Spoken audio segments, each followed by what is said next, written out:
Assalamualaikum warahmatullahi wabarakatuh. Sobat Azul rahimakumullah. Pada suatu hari, datang seorang wanita tua dan gelandangan ke rumah Abu Nawas untuk mengadukan masalah mereka padanya. Mereka kemudian menceritakan peristiwa yang telah menimpa mereka. Setelah mendengar pengaduan mereka, Abu Nawas meminta mereka datang kembali nanti malam bersama teman-temannya dengan membawa cangkul, kayu, kapak, martil, dan batu.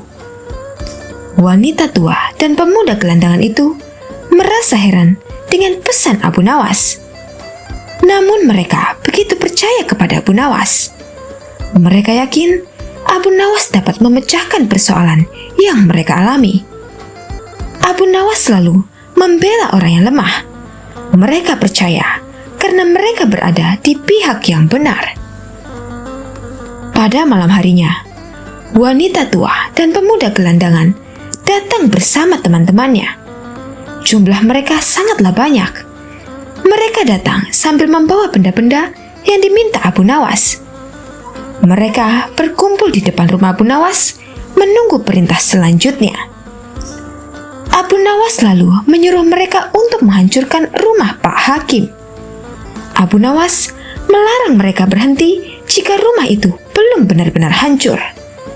Semua orang keheranan mendengar perintah Abu Nawas. Namun, mereka tetap menuruti perintah Abu Nawas. Orang-orang itu segera pergi menuju rumah Pak Hakim. Mereka berteriak-teriak sambil menghancurkan rumah Pak Hakim.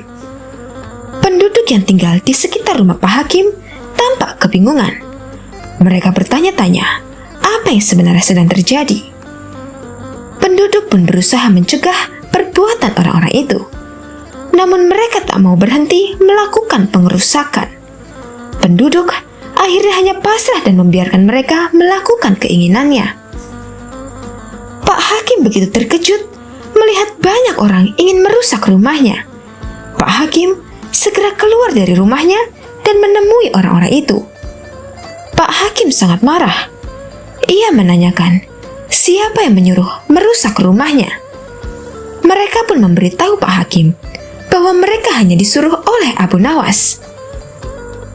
Setelah menjawab pertanyaan Pak Hakim, mereka bukannya berhenti, malah terus-menerus menghancurkan rumah tersebut hingga roboh dan rata dengan tanah.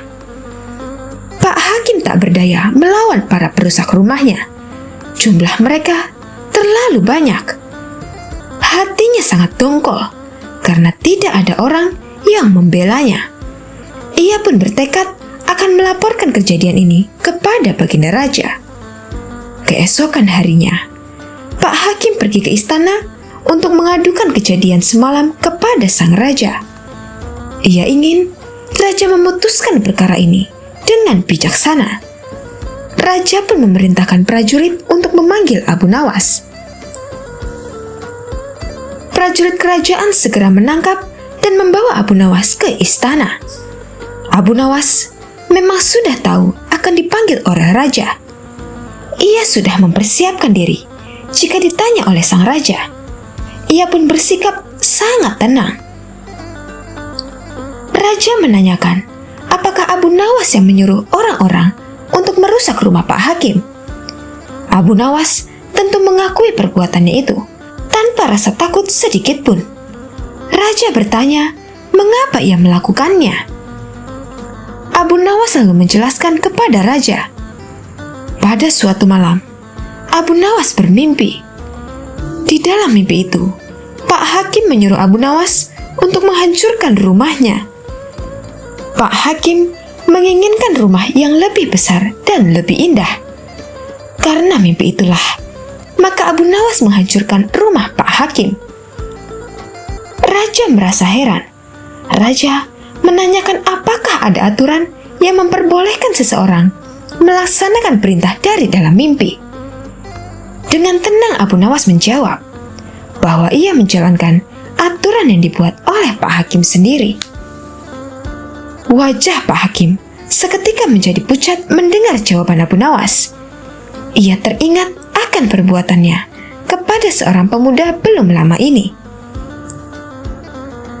Raja menanyakan, apakah benar Pak Hakim telah membuat aturan seperti itu? Pak Hakim tidak menjawab. Tubuhnya gemetaran karena rasa takut. Ia sadar telah melakukan kesalahan. Raja pun bingung dengan sikap hakim tersebut. Raja meminta Abu Nawas untuk menjelaskan kejadian yang sebenarnya. Abu Nawas lalu menceritakan kejadian yang sebenarnya. Di suatu malam, seorang pemuda kaya bermimpi kawin dengan anak Pak Hakim. Di dalam mimpi, ia membayar mas kawin agak banyak. Pak Hakim mendengar kabar mimpi itu dan segera mendatangi si pemuda. Kemudian meminta mas kawin anaknya. Tentu saja pemuda itu tak mau membayar mas kawin hanya karena mimpi. Namun, Pak Hakim merampas semua harta milik pemuda itu. Pemuda itu menjadi seorang gelandangan dan akhirnya ditolong oleh seorang wanita tua. Raja sangat terkejut dengan cerita Abu Nawas. Ia memerintahkan Abu Nawas untuk memanggil si pemuda. Raja ingin membuktikan bahwa Abu Nawas tidak berbohong. Abu Nawas memang sudah menyuruh pemuda itu menunggu di depan istana. Abu Nawas segera memanggil pemuda itu ke hadapan raja. Raja meminta pemuda itu menceritakan kejadian yang dialaminya. Dan ternyata cerita pemuda itu sama dengan cerita Abu Nawas. Raja sangat murka. Ia telah salah menganggap hakim yang tamak dan sewenang-wenang. Hakim itu dipecat dan seluruh hartanya diberikan kepada si pemuda. Pemuda itu sangat senang karena hartanya sudah kembali menjadi miliknya. Ia ingin membalas kebaikan Abu Nawas yang telah menolongnya.